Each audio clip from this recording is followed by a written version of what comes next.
Olá, espero que todos estejam bem.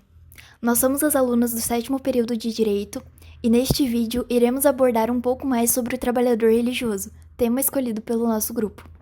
Portanto, temos como objetivo analisar o contexto do trabalhador religioso dentro do direito do trabalho, analisando, portanto, se há vínculo empregatício ou não. Questão essa que buscamos responder a partir de doutrina e jurisprudência sobre o tema. E visando exemplificar melhor o que iremos discutir, nosso grupo visitou um terreiro de Umbanda e realizamos a entrevista com a mãe de santo. Elaboramos algumas perguntas na qual achamos pertinente, essas que serão abordadas mais ao final da apresentação. Adentraremos então sobre o vínculo empregatício no direito do trabalho. O vínculo empregatício é a base na qual se estrutura o direito do trabalho brasileiro. Sua definição é prevista no artigo 3º na Consolidação das Leis do Trabalho, a CLT, que estabelece que empregado é toda pessoa física que presta serviços de natureza eventual a empregador, sob uma dependência deste mediante a salário. Desse modo, para que uma relação jurídica seja caracterizada como relação de emprego, é necessário que estejam presentes cumulativamente os elementos pessoalidade, habitualidade, subordinação e onerosidade. Já no trabalho religioso, é baseado na fé e na inclinação vocacional, e não na prestação de um serviço. Podemos ver no artigo 442, parágrafo 2º, incluído pela nova Lei 14.647 de 2023, que dispõe: não existe vínculo empregatício entre entidades religiosas de qualquer denominação ou natureza, ou instituições de ensino vocacional e ministros de confissão religiosa, membros de instituto de vida consagrada, de congregação ou de ordem religiosa, ou quaisquer outros que a ele se equiparem, ainda que se dediquem parcial ou integralmente às atividades ligadas à administração da entidade ou instituição a que estejam vinculados, ou estejam em formação ou treinamento. Porém, há uma ressalva no parágrafo 3º que dispõe: o disposto no parágrafo 2º não se aplica em caso de desvirtuamento da finalidade religiosa e voluntário, que é também incluído pela lei. Com isso, poderá ser constatado como vínculo empregatício. O dispositivo pretende garantir que as instituições religiosas mantenham seu caráter essencialmente espiritual e voluntário, evitando assim possíveis abusos ou exploração de mão de obra. Aqui a gente trouxe citação de doutrina relacionada ao tema do nosso trabalho. A primeira é do livro do Luciano Martinez, Curso de Direito do Trabalho, 2020, 11ª edição, que diz que, apesar do dispêndio energético das suas ações de propagação do credo, eles, em regra, não podem ser juridicamente entendidos como trabalhadores, mas sim como exercentes de atividade em sentido estrito. Os seus serviços não visam e nem poderiam visar o seu sustento próprio. A meta de suas atividades é essencialmente a difusão da fé. Na doutrina de Sérgio Pinto Martins, 2024, no livro Direito do Trabalho, 40ª edição, diz que a Igreja é considerada uma pessoa jurídica de direito privado. O artigo 2º da CLT não faz distinção em relação à atividade econômica do empregador. Nada impede que a igreja seja empregadora, desde que tenha trabalhadores que lhe prestem serviço com subordinação, continuidade, salário e pessoalmente. Então, a igreja poderia sim empregar alguém, desde que não fosse um trabalho religioso. Por exemplo, a pessoa que faz a manutenção da igreja. Se a atividade dela se encaixasse no vínculo de emprego, ela poderia ser empregada da igreja. O que não pode é na relação de trabalho religioso exclusivamente. O livro também diz: o religioso geralmente não tem por objetivo receber pelo serviço que presta, trabalha de forma espontânea.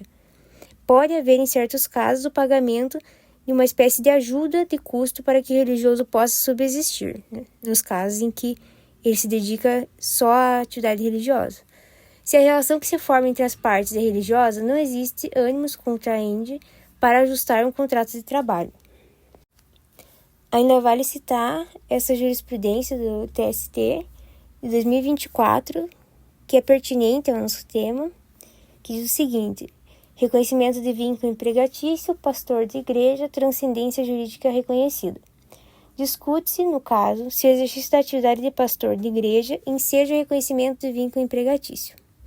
Na hipótese dos autos, o TRT reconheceu a existência de vínculo de emprego entre as partes, ao concluir preenchidos os requisitos caracterizadores do liame empregatício, previstos no artigo 3º da CLT. Ocorre que um dos elementos contidos no acórdão regional, cujo reenquadramento jurídico é possível no âmbito dessa instância extraordinária, o que se constata é que o autor realizava atividades tipicamente religiosas, que decorriam de sua fé, não tendo sido evidenciada a existência de um desvirtuamento, tampouco a presença dos requisitos configuradores do vínculo de emprego. Com efeito, no caso, o fato de o reclamante colaborar para a cobrança de dízimo dos fiéis não desconfigura por si a vinculação vocacional de cunho religioso do reclamante, uma vez que a arrecadação de tais valores destina-se à manutenção das atividades religiosas, não tendo sido demonstrada na hipótese a existência de fraude. Destaque-se ainda que, nos termos do artigo 22, parágrafo 13º da Lei nº 8.212, de 1991, a prebenda não é considerada remuneração direta ou indireta, razão pela qual o recebimento de valores a tal título não caracteriza o vínculo empregatício, uma vez que não tem por vínculo retribuir o trabalho, mas apenas garantir subsistência daquele que se dedica exclusivamente às atividades vocacionais. Importa consignar ainda que o trabalho voluntário, o religioso, exige um mínimo de organização para que se realize, razão pela qual o fato de o autor se reportar ao pastor Marcos no exercício das atividades vocacionais não configura subordinação jurídica típica das relações empregatícias. Assim, evidenciado que o autor exercia tão somente atividade de natureza religiosa, voltadas para a divulgação da fé e a regimentação de fiéis, indevido ao reconhecimento do pretendido vínculo de emprego. No último domingo, nós como grupo fomos entrevistar uma mãe de santo num terreiro, chamada Mãe Ju. A primeira coisa que a gente quis entender foi se, para ocupar o cargo, era necessário algum curso. A resposta dela foi bem direta, e ela disse que não precisa de curso nenhum. Ela disse que isso é um dom que a pessoa já nasce com ele. E daí tem toda uma caminhada na vida até chegar a ser um dirigente espiritual. Ou seja, é muito mais sobre trajetória e vivência do que sobre formação acadêmica. Também perguntamos se ela tinha formação em faculdade, e ela reforçou que não, e que não precisa. Depois, quisemos saber se é possível exercer outra profissão enquanto ocupa o cargo de mãe de santo. E ela foi bem clara. Disse que pode. Então, a função espiritual não impede ninguém de ter uma vida profissional fora do terreiro. Também perguntamos se ela havia assinado algum contrato ou termo formal para exercer o trabalho religioso. E ela disse que não.